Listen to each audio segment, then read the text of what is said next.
Hello and welcome to the Y Media 2022 Ontario Provincial Election Debate for Brampton North. It's always a pleasure to be with you and bring you all the candidates from those ridings. We have invited everybody, and the ones that are here, we'll introduce them to you very shortly. Y Media is doing a full coverage when it comes to this election 7 days a week. You can catch us on Midweek, where we write all the articles about what's happening, as well as on Channel Y and Y Media Plus, and on Radio Y. Joining me today is Group Editor and CEO Jadoo Jaswal. How are you doing? I'm doing great. Thank you so much for the introduction. And for our viewers' benefit, we'd like to tell you that my name is Jadoo Jaswal. I'm the Group Editor at Y Media. And all these debates will be broadcasted on Channel Y and Y Media Plus, both the 24/7 channels. And of course, the audio could be heard at Radio Y, FM 91.9. And brief synopsis will be published in Midweek Newspaper and will be available digitally as well on southasiandaily.com. Thank you. Absolutely. So tonight's debate will go in this format. There'll be 4 sections. There'll be the introduction as the first section. Each candidate will have 2 minutes to introduce themselves. The second section is a Q&A where they'll have 2 minutes to respond. And if they bring up another candidate or party, that candidate will have 1 minute for rebuttal. We'll move on to the third section, which is an open discussion where all the candidates are free to join in on the discussion, as well as the moderators. That is 4 minutes, and then we'll close on the fourth section with a closing remarks. Each candidate has 2 minutes. And we're going to start with the candidates now. To introduce yourself, we're going to go to the NDP candidate, Sandeep Singh. Welcome. Thank you. Thank you so much. My name is Sandeep Singh, and I have lived in Brampton for many years, and I'm proud to say that I am raising my family with my beautiful wife right here in Brampton. I have been a small business owner, entrepreneur, and I have been an advocate for important issues in this community. For far too long, 19 years to be exact, the good people of Brampton have been neglected by both liberals and conservatives. I have experienced this firsthand, and I have been hearing this from Brampton residents prior to and during this campaign. People in Brampton are facing rising costs from housing to auto insurance and to hydro and much more. Del Duca's liberals broke our healthcare system and introduced hallway medicine, disrespecting and firing 1,600 nurses. And Doug Ford, he made it even worse, making cuts to healthcare, freezing wages, and breaking promises to Bramptonians who need a hospital. Under the Liberal watch, car insurance rate hit sky high. They then made false promises to Bramptonians, even they themselves admitted. The Conservatives blocked every NDP bill that attempted to make car insurance more affordable. There is a trend here. The Liberals broke our system, and the Conservatives have made it worse. But there is a hope for Brampton. Andrea, myself, and Ontario NDP will fight for Brampton just as we have done always. We will make sure that Brampton gets 3 fully functional hospitals, including a brand new hospital. Andrea Horwath and the NDP will ban postal code discrimination against Bramptonians and finally save drivers upwards of $2,000 on their car insurance. I will ensure that we provide solutions so that Bramptonians can experience positive change in their life every day. On June 2nd, please vote NDP. Thank you so much. Now we're moving on to the Liberal candidate, Harinder Mali. Thank you. The last couple of years have been difficult for nearly everyone in Ontario. We have all felt the effects of the COVID-19 pandemic, but for many Ontarians, that pain really began 4 years ago. We've been hit hard by affordability issues, education issues, and healthcare issues, especially in Brampton. The good people of Brampton North sought to combat some of this by electing an NDP MPP in the last election. And as we all saw, that experiment has now failed. My name is Harinder Mali, and I'm your Ontario Liberal candidate for Brampton North. I have worked in this community for the last 3.5 years in the not-for-profit sector as a director serving some of our most vulnerable communities.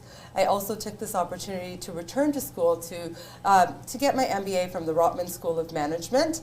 I've also lived with my family, my elderly parents, my aging parents, and my young nephew, and my brother and my sister-in-law in this neighborhood, in this community. I have been a long-standing community builder that's worked her way from the grassroots up. I will continue to serve this community. I will continue to work with this community and listen to this community. I've served as a school board trustee in wards 9 and 10. I've also served as the MPP for Brampton, Springdale, and the minister responsible for the status of women in Ontario. In this election, I ask you to choose leadership, choose effective, real leadership with a proven track record of being a lifelong learner and a leader. Thank you. Thank you so much. And now we move on to the Green Party candidate, Anib Dahad. Hi there, thank you very much, and thank you for the opportunity to be here today. I am the Green Party candidate representing Brampton North, and I'm honored to have the opportunity to do so.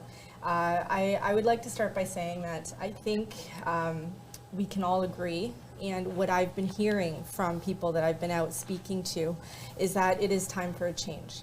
And people are tired, people have suffered.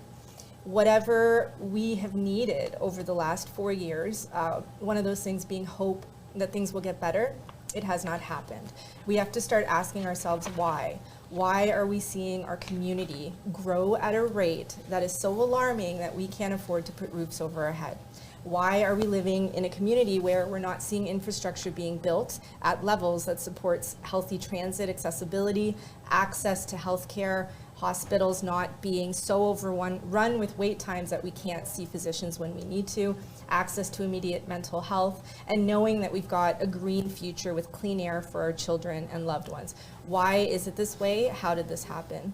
The Greens have a path forward that addresses all of these issues and ensures that when we look at our future and we look at what the next, say, 30 years will look like, we're looking at a community that isn't overrun with sprawl. We're looking at priorities that put people first, put our future first. Jobs, people, planet, after all, are our main pillars of the Green platform.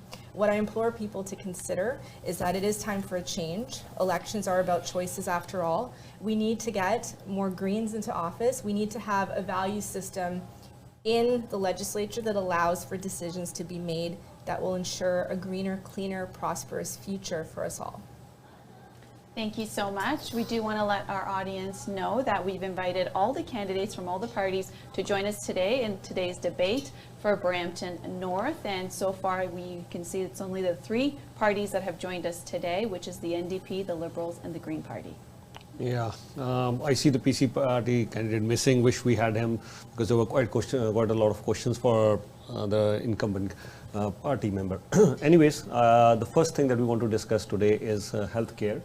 And my question to you is, Ms. Harinder Malli, your party was in power before the PCs. Now NDP is promising 3 full-fledged hospitals.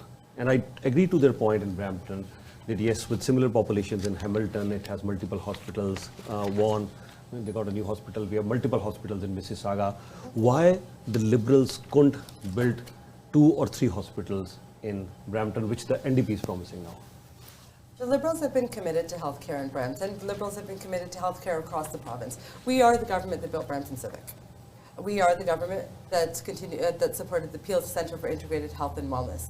But hospitals alone are not going to solve all of our problems.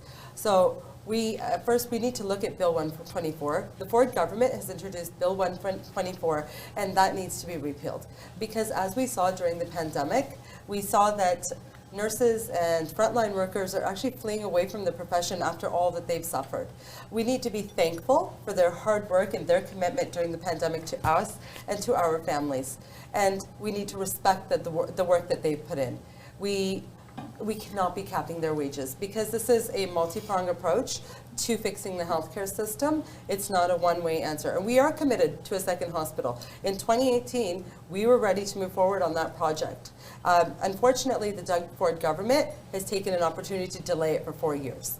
As well as when we look at nurses, repealing Bill 124 is important because we saw that the Peel Centre for Integrated Health and Wellness was closed for 2.5 months during the pandemic because it couldn't be staffed. Now, if we're not able to staff our health facilities, then having additional health facilities is not going to be the answer. So we are committed to building a new hospital. We're committed to showing the respect to our frontline healthcare workers that they deserve and continuing to invest in our healthcare system right here in Brampton and across the province. All right. The next question is to Green Party candidate Aneep. Aneep, if I may ask you, what's the plan for Green Party? We're talking about staffing issues, and whenever we visit any hospitals right across the province, and even other provinces as well, the staffing issues. We have internationally trained professionals, doctors, nurses. How are we going to integrate them in the system? Absolutely. So that's a great question. Thank you. And I think that it highlights the fact that healthcare and the administration of it is complex. So to similar to what we've been hearing from people and just out in policy debates and things like that, you cannot have a system that is based specifically just on physical access points to healthcare. You have to have the appropriate numbers of staff. You have to have appropriately trained staff, and also ensure that people who are delivering the emergency as well as primary healthcare that we need in the province are able to do so the way that's necessary to mitigate some of the strain on the system. So for example, nurses are heroes. All the frontline workers who have been helping people throughout the pandemic are heroes. And without the proper supports in place to make sure that we're adequately staffed, and that we're bringing in that type of resource into the province, we will continue to see this strain. So to answer your question regarding nurses, the Greens do have a plan to bring more trained and internationally trained nurses into the province, and also utilize our nurse practitioners in a more robust way so that people can get the care that they need, the way that they need it, and we're not necessarily going all into one part of the healthcare system to get the adequate healthcare that we need. Thank you. Sandeep, our NDP candidate from Brampton North, we've heard promises before as well. As much as I would agree with your leader's announcement that yes, we need 3 full-fledged hospitals in Brampton, but how can we trust you? How can we believe this is going to happen? This hasn't happened in the past. Let me know. This is a really good question. So I would like to start with this. Like, elections are not experiments, and this is very disrespectful to say that Brampton North, people of Brampton North did an experiment. So secondly, 15 years, Liberals had 15 years to bring another hospital. Conservatives had 4 years, and you are right, we have been hearing these issues time and a time, every elections after election, and both Liberals and Conservatives failed to do so. The only party that can deliver is NDP. There's reason. We talk about Bill 124. Guess what? Liberals fired 1,600 nurses during their tenure. Liberals are the one who started hallway medicines. So how can we trust Liberals? I wish Conservative candidate was here. I would have asked him questions as well, but he's not here. So the track record of Liberals prove that the only party that can be trusted is NDP, and that's the reason people neglected, people refused to elect Liberals in 2018, and they only had 7 seats. And even today, I'm sorry to say that, they don't have any chance in Brampton. All right. 30 seconds, Harinder, for any rebuttal. Ontario Liberals are committed to 100,000 healthcare workers, prioritizing full-time roles. We will hire internationally trained health professionals. We will add more nursing and medical school spaces, and we will clear the backlog of diagnostics and surgeries in Brampton and across the province with the investments that we'll make in healthcare. We have continued to support healthcare and will continue to do so going forward. All right. Aneep, 30 seconds. I would just add that the Greens are advocates for ensuring that workers are treated with respect, and that we are, of course, hiring more and using existing resources and staff that we have. The Greens are looking at ways to increase funding to the health sector in general, including increasing hospital-based operating funding to 5% year over year, hiring 15,000 new nurses to increase hospital capacity and reduce backlogs as well. I would say that one thing that I would highlight is that the public policy around healthcare, the administration of it, is complex, and what we need to start doing is also giving attention to other arenas like mental health, ensuring that there's ways that care can be delivered in place as well that will also help ease the strain on the system. 30 seconds. So NDP plan is to hire 30,000 nurses, 10,000 PSWs, and the foreign credentials. And I really feel that, yes, we need to do all this, but it has been delayed. 19 years of delay. That's the concern. we have been pushed 19 years back by both liberals and conservatives. Thank you so much. Now moving on to the second question. It's about the environment. According to the Economist Intelligence Unit Climate Change Resilience Index report that was released today, climate change could directly cost the world economy $7.9 trillion by mid-century as increased drought, flooding, and crop failures hamper growth and threaten infrastructure. What is your party's plan for climate change policy, and how is it better than the other parties? And we're going to start away with Harinder Mali, the Liberal candidate. Ontario Liberals are committed to cutting Ontario's carbon pollution in half by 2030. We're committed to creating 25,000 green jobs and training people for them. We will also charge carbon polluters and reward companies who lower their emissions. We'll ban new natural gas plants and transition to a fully clean energy supply, and we'll protect 30% of our land and expand the green belt. And we plan on planting 800 million trees, as well as opening 5 provincial parks. We are committed to the environment. We're committed to leaving a greener future for our kids, and we will work towards that. Thank you so much. Moving to the Green candidate, Anib Dahad. Thank you. Similarly, the Greens have a very robust approach to making sure that we're prepared not only for the green economy, but that our infrastructure as well as the resources that we have reflect a climate-friendly and responsible approach. So specifically, we are committing to reaching real net zero by 2045, cutting carbon pollution in half by 2030, making sure that there's access to electric transit, as well as ensuring that there are incentives for electric vehicles as well. We're going to take a very, very strong look at how we are zoning as well as planning our communities. Everything is connected, as we know. So looking at climate as an economic issue, as well as one that is something that is affected by where our communities are placed, how the resources in those communities are administered, and how people can get around is all part and parcel of how this all fits together. And so one of the other things that we are looking at as well is freezing urban boundaries, making sure that when development occurs, it's occurring within existing boundaries so that you have more opportunities for transit, walkability, and other ways for people to get around. Thank you so much. And moving on to the NDP candidate, Sandeep Singh. We are already paying a price for the climate crisis. Mr. Ford has shown a clear anti-environment agenda. He tried 3 times to crave up the green belt for his developer buddies, and he even paid to have Ontario electric vehicle charging stations ripped right out of the ground. Not only conservatives, liberals are even not behind that.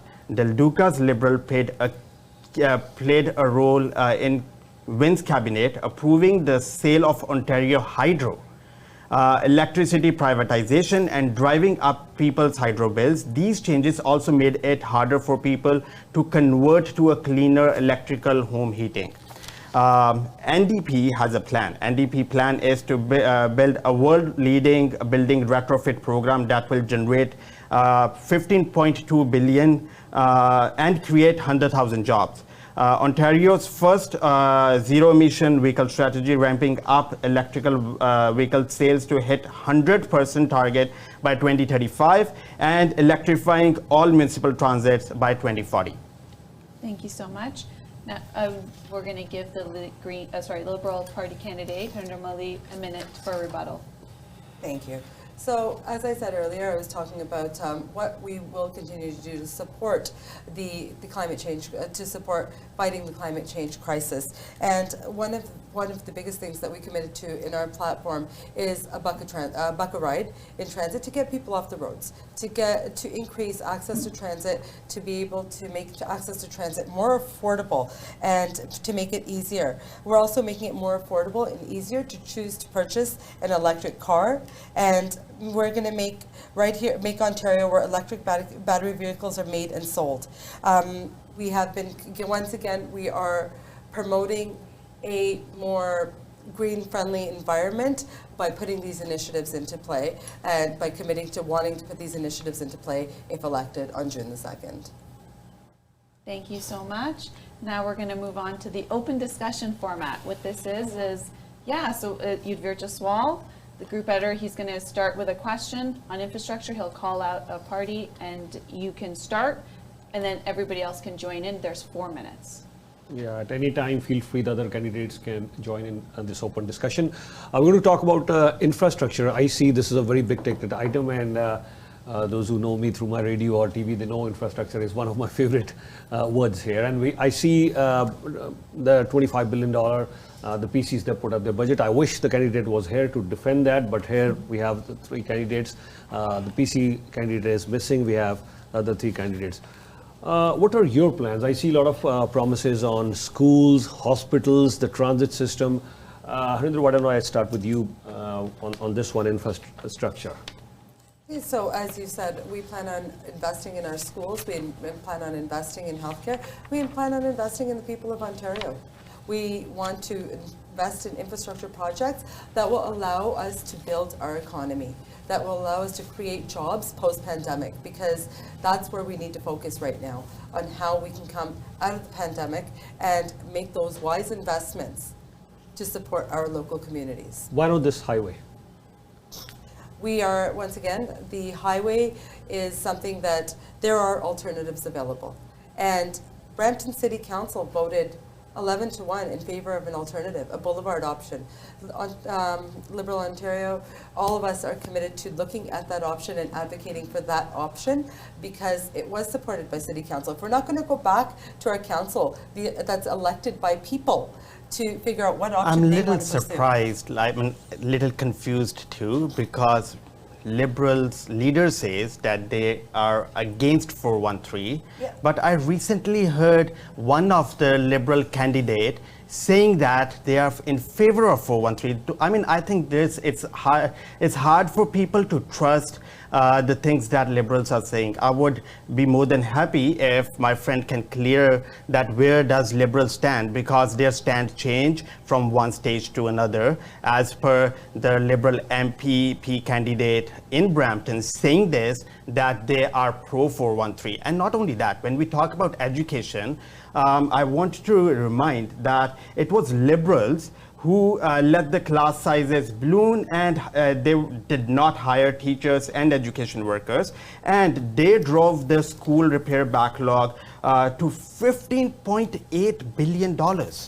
I think can we get this one clear, because you made a point and let her respond to that. I think we need clarity on this one, 413.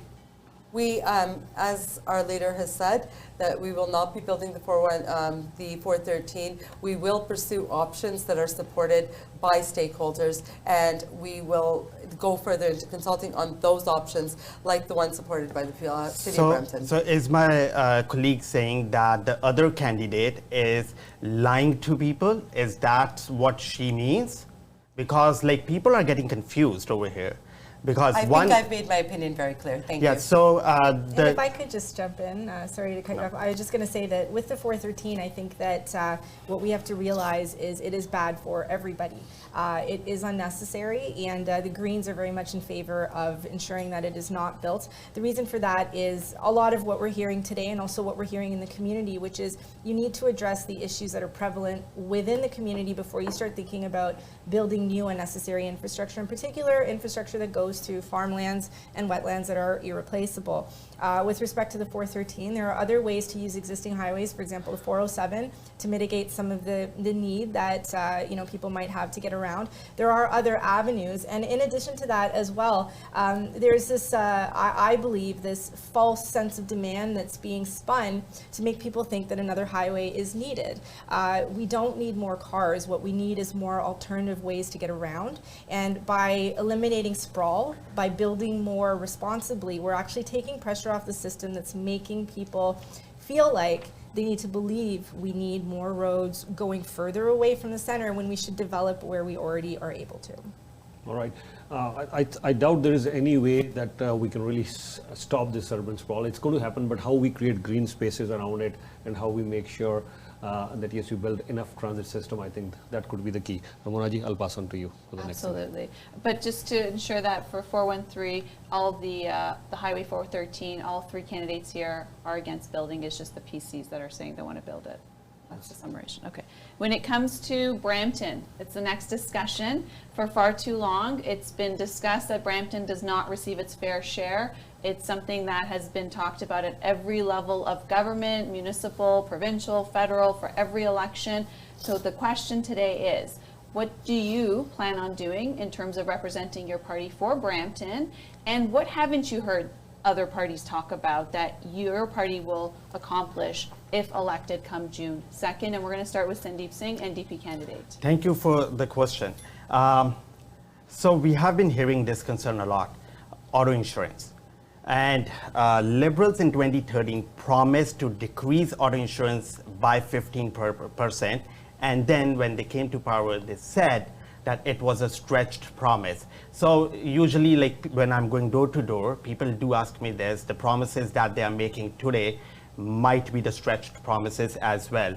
We as an NDPians, we will reduce auto insurance by 40% as we see in Quebec and BC, because the model of public or public-private model is the only way to reduce it by 40%. So auto insurance is one thing that we have been hearing a lot, and the NDP government is the only party that can reduce auto insurance and put money in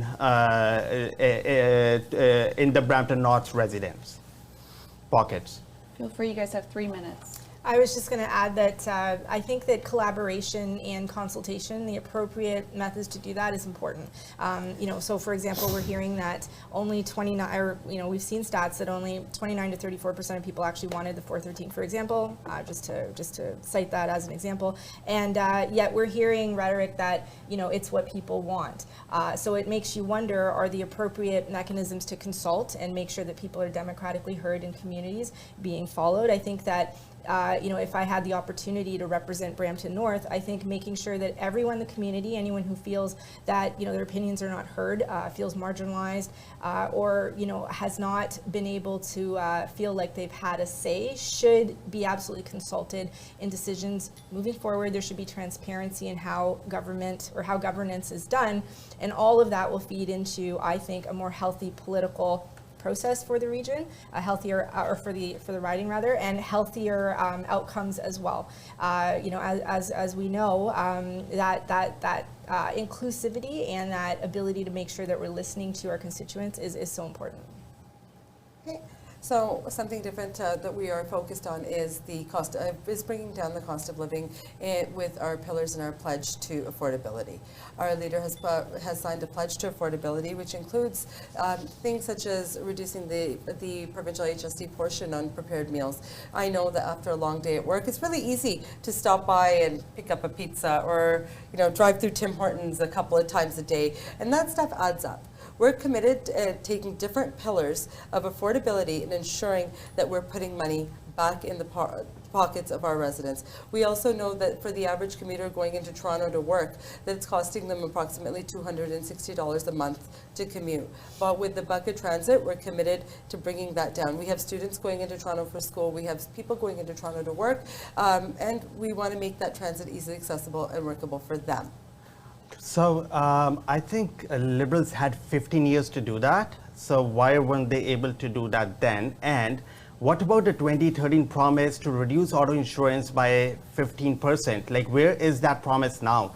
Like, they called it a stretched promise, but like, how does a voter trust them when they get elected and take a U-turn on the promises that they have made in past? So I and the people of Brampton North are really, really confused, because we have seen few things going around, like turning points on 413, auto insurance. Jump in if you need to.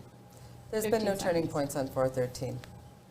I think also we need to think about a path forward. I think that political discourse has become way too divisive, and as we know, the Greens are all about working across party lines and doing politics differently. I think what we have to start to realize is that everything is connected. Time's up. Yeah, time's up, and now I think our next topic is going to be affordability. We've seen lots of surveys, and we'll discuss this before as well. We've seen the back of pandemic almost. I was just looking at Ontario's out of the sixth wave now, and affordability has become the number one issue. So I'm going to start with the Greens now. Thank you. And Aneep, what are your plans? Because people need to make things affordable. So what's your take on this? Absolutely. And, affordability. I am hearing this everywhere I go. I think it's on everyone's mind. I think all of us have experienced the strain on the system, particularly after the pandemic as well. And it's such a complex issue and so important. So, I always advocate for this, and I always will say this, but everything has, there's connectivity to everything we do in public policy. So, for example, if we're going to talk about affordability of housing, sprawl and unnecessary development is 100% contributing to that. If we were to start developing within our own boundaries and also develop on existing land and offer different types of housing, that will help to mitigate the strain on the housing market. If we're talking about affordability for things, everyday things like groceries, gas. So for example, we don't necessarily need such a car-dependent society. So the Greens also have ideas and incentives in store for people who would want to purchase an electric car and otherwise are not able to because it's just so expensive. And that also will help to bring affordability down. I think I had heard a stat that you could fill up your car, electric car, for $5 to $15, not the hundreds of dollars that we're seeing at the pumps. Getting big oil out of our pockets as well will help. So all of that to say, I think there's a lot of components to affordability in general, and what we're hearing a lot of is the day-to-day cost of living affordability, but also housing as well. We just 1.5 minutes left, so any So affordability. Go ahead, please. Thank you. So housing, not only housing, affordability includes a lot of things. Hydro is one of the things. The previous government, the Conservatives, formed their government saying that they are going to reduce the hydro prices, but they increased it by 4.3%, I assume. And Liberals are the one who privatized it. Not only that, the car insurance also falls under affordability. Pharma care, dental care, these are the things that matter to the people of Brampton North, not only people of Brampton North, but even the people of Bramptonians. That's why the Liberals have made a commitment to talk about having a portable benefits package for anybody who may be working in a situation where they don't have benefits. That's why we've talked about raising ODSP. That's why we're committed to a higher minimum wage and consulting on a living wage, just so that people have that capacity to be able to afford to put food on the table, to have a roof over their heads. We're committed to building 1.5 million new homes to deplete that supply and demand issue that we're seeing now. And we've continued to focus on all of those things. Once again, as I said earlier, our leader has made a commitment to the pledges to affordability, and we will continue to build on those pledges and to make life more affordable for Ontarians. The concern that I have is, what would Liberals privatize this time as they did last time? Because these are major concerns. We are worried that our assets might get privatized again, as they were done by Liberals before. And even we can't forget about 407 too. But these concerns matter to every individual. Privatization is not the right thing to do. Yeah, anything you also add, because we just approximately 30 seconds now. I would just want to add that the Greens are committed to doubling ODSP, also implementing basic income as well as minimum wage. All right, and we'll shift to the next topic. Ramona ji. It's going to be on jobs and the economy. The past few years have been very hard on Ontario businesses, with tremendous uncertainty during the pandemic, supply chain disruptions, labor shortages, and now record high inflation announced today from Stats Canada at 6.8%, highest in 31 years. The province's unemployment rate sits at 5.4%, which is slightly higher than the national rate of 5.2%. What is your party's plan in addressing long-term economic recovery, growth, and business competitiveness in Ontario? And we're going to start with NDP candidate Sandeep Singh. Thank you so much. So jobs and economy, they go hand in hand. Without jobs, there is no economy, and without economy, the jobs can't survive. Del Duca's Liberals had 15 years, and they let us all down. They can't be trusted to fix what they helped break. I want to remind, Ontario lost 300,000 manufacturing jobs under the Liberals. they only announced minimum wage raises right before elections, and they refused to give workers adequate paid sick days. So these are the concerns, and the solution is the NDP, because we are on a path to $1.20 minimum wage in the NDP's first term, 10 permanent paid sick days, and $1,000 tax credit to help local tourism business catch up. These issues matter to every individual. Every person has, like we have seen during the pandemic, what happened, the disrespect that happened with our frontline workers, the nurses, and the similar thing happened during Liberals as well, when they laid off 1,600 nurses during their tenure. So all these are the concerns. All these things matter. All the track record of Liberals and Conservatives are. And what's the track record of the NDP? That's a good question. Yeah. The point is that it was the 19 years of Liberals and Conservatives are the answer to those questions. 2.5 minutes, you guys can still So discuss. For our small businesses, we know that small businesses are a backbone of our communities, and we want to approach this with a very stable hand to help redevelop our economy. Like I said before, post-pandemic, we have to be very careful in what we do and the steps we take in order to help our small businesses while balancing the needs of our workers. So based on that, we are committed to providing 10 paid sick days to all workers. We were committed to it in 2018, and we are committed to it today. It is unfortunate that the Doug Ford Conservatives took that off the table. It is also unfortunate that they continued, that they took minimum wage off the table at the time, and 4 years later, here we are again, where we should have been already. So we will remain committed to rebuilding the economy through offering that minimum wage increase, through offering, through consulting on a living wage. We will also eliminate taxes and give loans to small businesses who are rebuilding. We'll cut fees and help make small businesses more competitive. We will celebrate self-employment and help entrepreneurs succeed.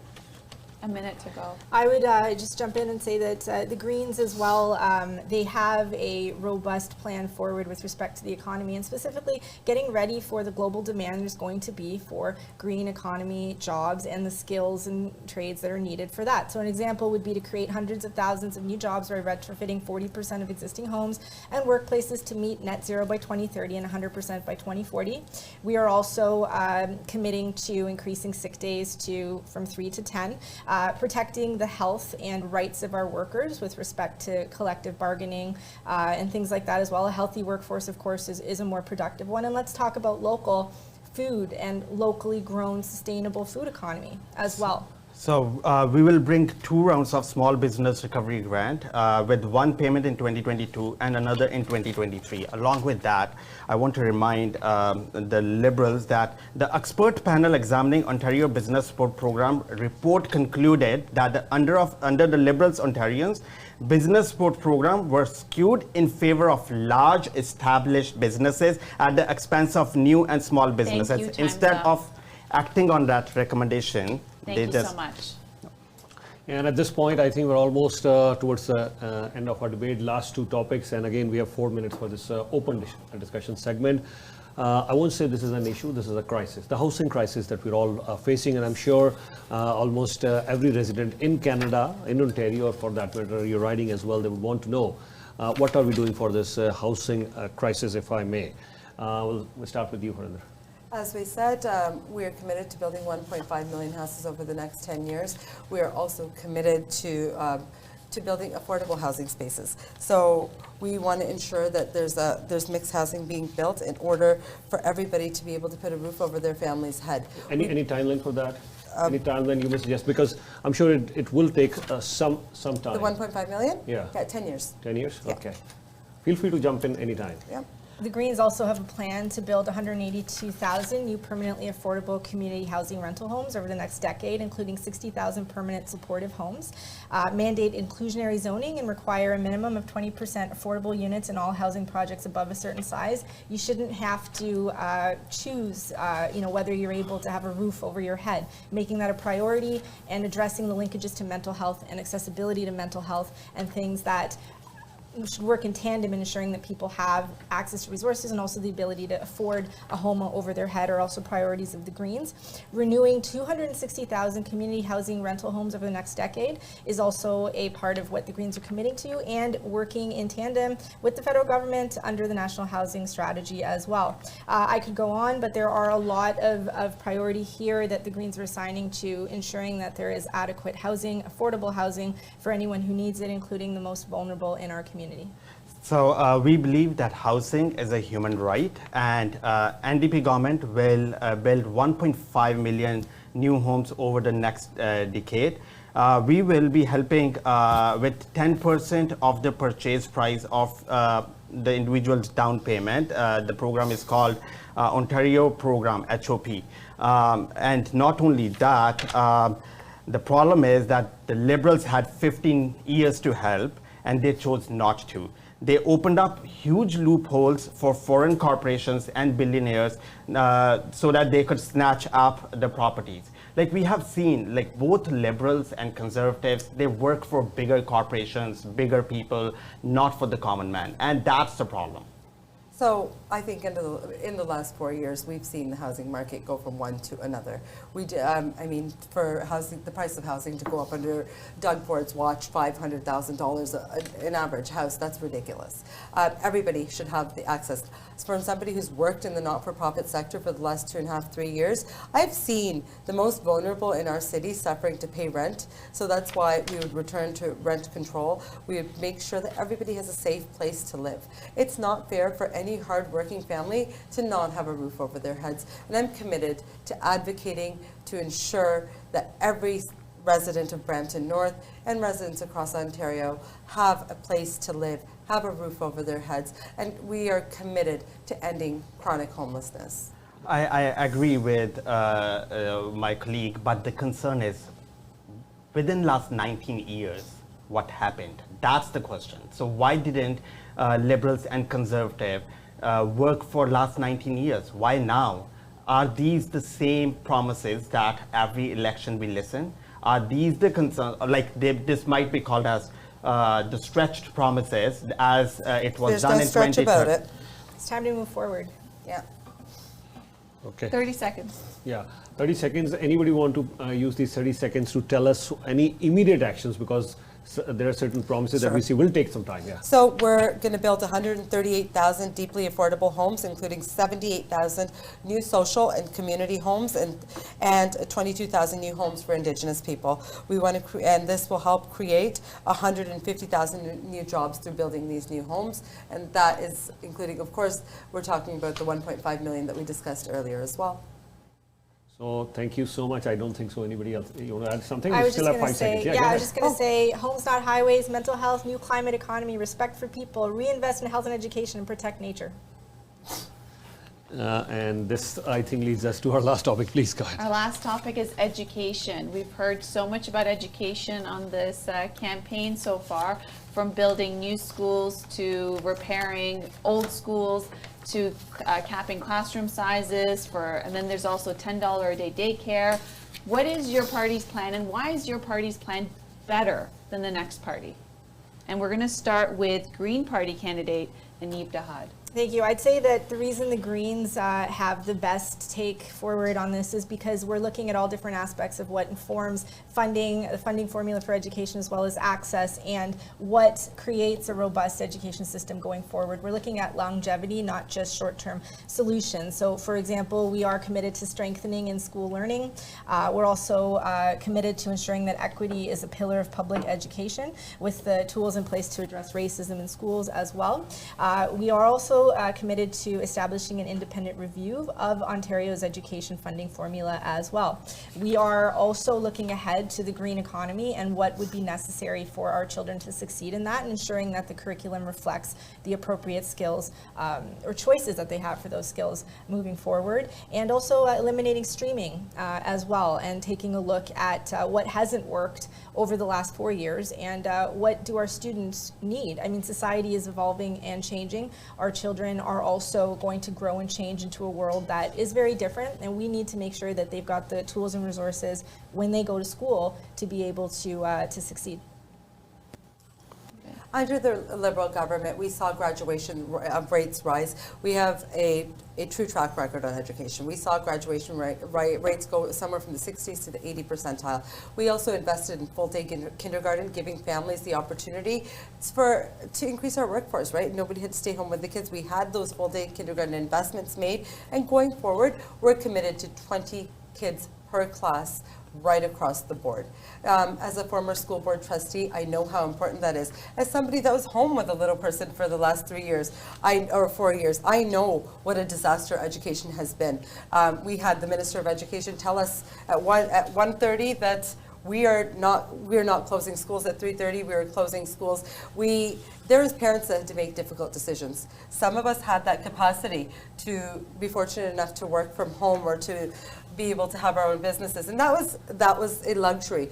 But the reality of it is, not everybody had that ability. And the fact of the matter here is that our kids, no matter how fortunate they were, their social well-being has suffered over these last 3 years.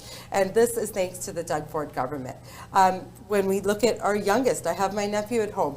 He's 5 now. For 2 years, he's been in online school. And I know that socially, this is going to impact every child's development. They didn't have the chance to interact with other students, to interact with other kids, to build those habits. And this is a foundational part of their growth. When we look at high school, I see high school students struggling. And that's why the Liberal Party of Ontario is committed to bringing back grade 13, to give people that extra opportunity and to set our students up for success.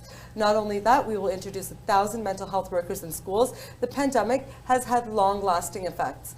Not only that, when we look at some of our most vulnerable in Brampton, I saw families struggle. They didn't have the technology. They may have had 2, 3 kids in a household, but they didn't have access to the technology to get each one of those children online. They didn't have the resources to do that. So we have to focus on education. It's not a choice, it's a must. We must, no matter what, focus on our foundational education, on the education of our high schoolers, and we must continue to advocate to make sure that nobody is left behind, that no student is left behind, and that we move forward on education as a community.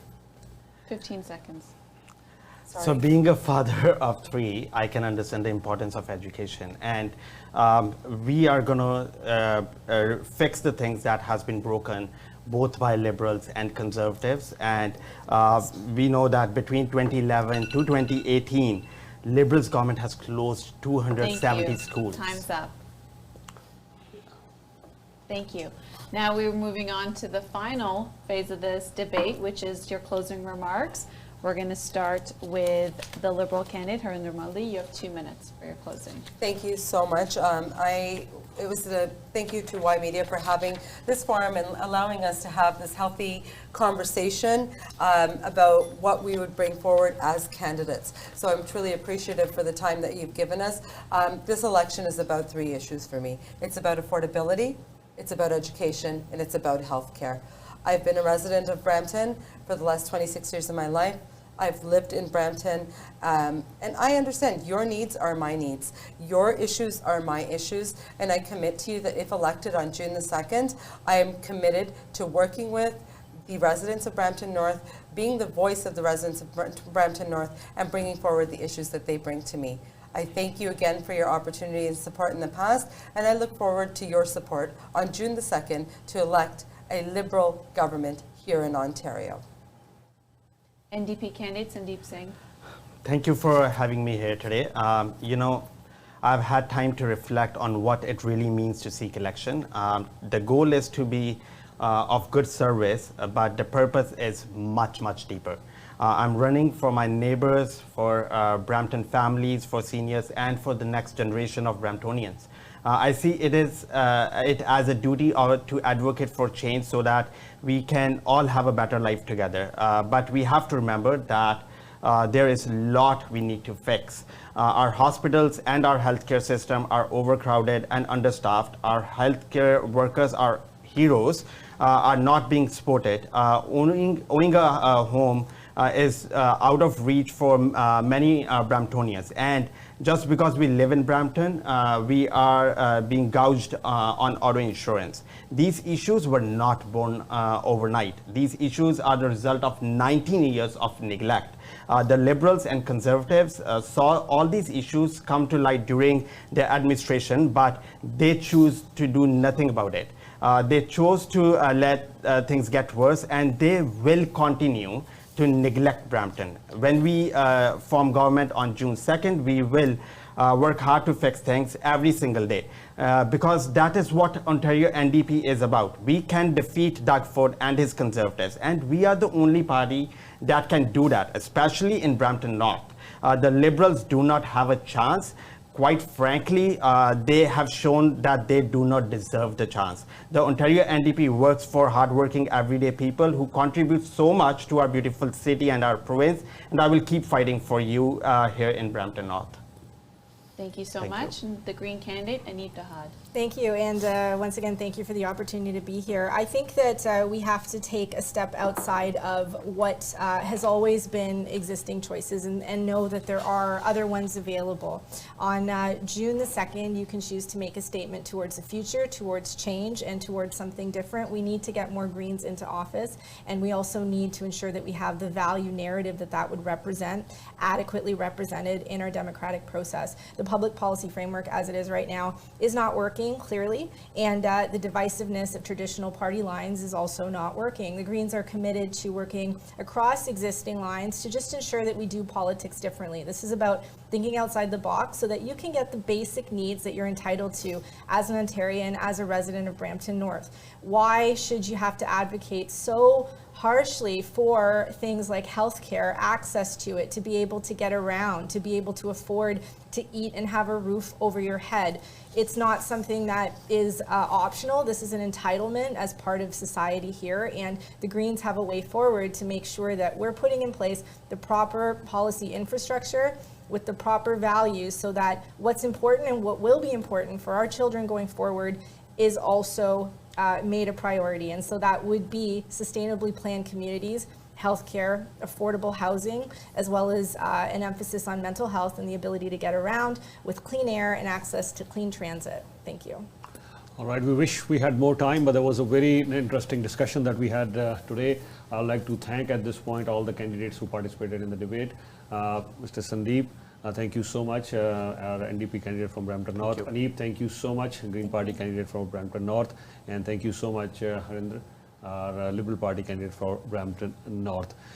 This is the time when I'll request all our viewers to follow all these debates, because for our economic progress or for any progress in innovation, infrastructure, education, healthcare, we need to listen to those ideas.